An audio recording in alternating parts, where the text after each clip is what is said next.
पांडवों का अज्ञातवास समाप्त होने में कुछ समय शेष रह गया था। पांचों पांडव एवं द्रौपदी जंगल में छुपने का स्थान ढूंढ रहे थे।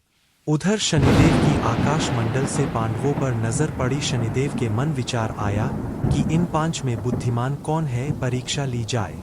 शनिदेव ने एक माया का महल बनाया। कई योजन दूरी में उस महल के चार कोने थे, पूरब, पश्चिम, उत्तर, दक्षिण।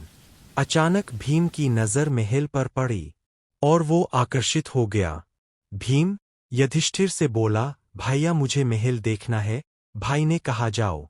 भीम महल के द्वार पर पहुंचा। वहां शनिदेव दरबान के रूप में खड़े थे। भीम बोला, मुझे महल देखना है। शनिदेव ने कहा, महल की कुछ शर्त है।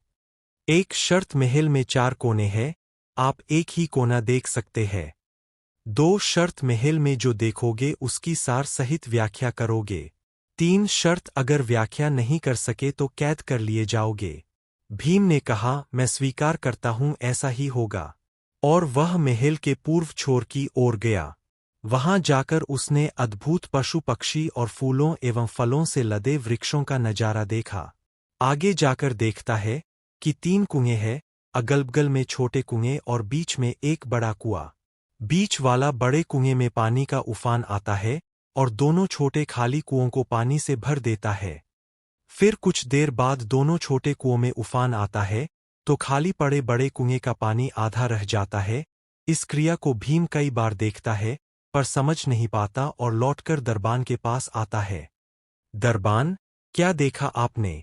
भीम, महाशय मैंने पेड़ पौधे पशु पक्षी देखा, वो मैंने पहले कभी नहीं देखा था, जो अजीब थे। एक बात समझ में नहीं आई, छोटे कुएं पानी से भर जाते हैं, बड़ा क्यों नहीं भर पाता, ये समझ में नहीं आया। दरबान बोला, आप शर्त के अनुसार बंदी हो गए हैं और बंदी घर में बैठा दिया। अर्जुन आया, बोला मुझे महल देखना है। दरबान ने शर्त बता दी और अर्जुन पश्चिम वाले छोर की तरफ चला गया।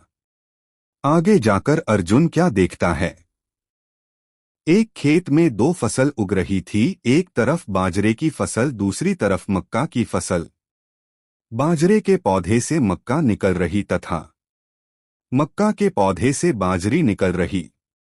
अजीब लगा, कुछ समझ नहीं आया, वापस द्वार पर आ गया। दरबान ने पूछा, क्या देखा? अर्जुन बोला, महाशय सब कुछ देखा पर बाजरा और मक्का की बात समझ में नहीं आई। शनिदेव ने कहा, शर्त के अनुसार आप बंदी हैं।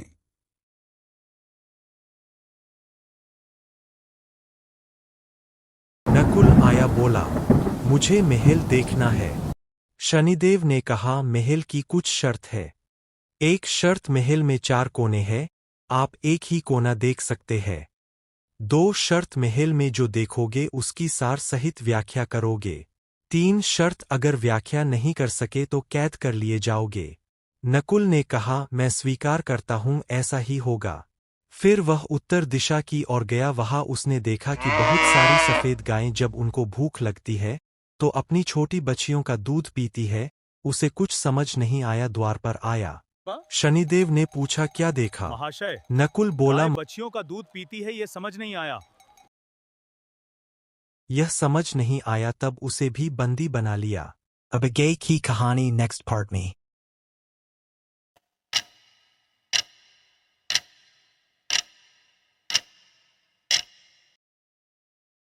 सहदेव आया, बोला मुझे महल देखना है और वह दक्षिण दिशा की ओर गया। अंतिम कोना देखने के लिए क्या देखता है, वहां पर एक सोने की बड़ी शिला एक चांदी के सिक्के पर टिकी हुई, डगमग डोले पर गिरे नहीं, छूने पर भी वैसे ही रहती है। समझ नहीं आया, वह वापस द्वार पर आ गया और बोला, सोने की शिला की बात समझ में नहीं आई, तब वह भी बंदी हो गया। की शिला की बात समझ में चारों नहीं भाई बहुत देर से नहीं आए, तब युधिष्ठिर को चिंता हुई, वह भी द्रौपदी सहित महल में गए। भाइयों के लिए पूछा, तब दरबान ने बताया वो शर्त अनुसार बंदी है। युधिष्ठिर बोला, भीम तुमने क्या देखा? भीम ने कुएं के बारे में बताया। तब युधिष्ठिर ने कहा, यह कलयुग में होने वाला है। एक बाप दो बेटों का पेट तो भर देगा, परंतु दो बेटे मिलकर एक बाप का पेट नहीं भर पाएंगे। भीम को छोड़ दिया। अर्जुन से पूछा, तुमने क्या देखा? उसने फसल के बारे में बताया।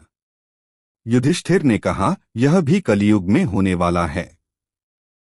वंश परिवर्तन अर्थात ब्राह्मण के घर शूद्र की लड़की और शूद्र के घर बनिए की लड़की ब्याही जाएंगी।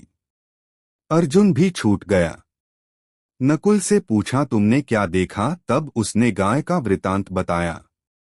तब युधिष्ठिर ने कहा, कलयुग में माताएं अपनी बेटियों के घर में पलेंगी, बेटी का दाना खाएंगी और बेटे सेवा नहीं करेंगे।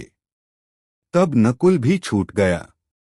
सहदेव से पूछा, तुमने क्या देखा? उसने सोने की शिला का वृतांत बताया।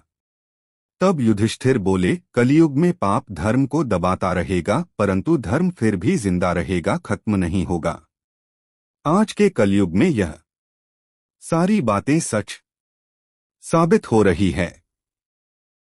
दोस्तों, ये पोस्ट तैयार करने में 4 दिन से अधिक का समय लगा है। यदि आप इसे लाइक करके शेयर कर देंगे तो हमारी पोस्ट के वायरल होने के चांस बढ़ जाएंगे और हमारा लिखना सफल हो जाएगा। कम से कम 1 लाख लाइक और शेयर कर दीजिए। आपके एक शेयर से और भी दोस्तों को कुछ सीखने को मिलेगा। कमेंट में राम राम, सीता राम, जय श्री राम जरूर लिखना। पूरी पोस्ट इतने प्रेम भाव से पढ़ने के लिए आपका शुक्रिया। मिलते हैं अगली कहानी के साथ।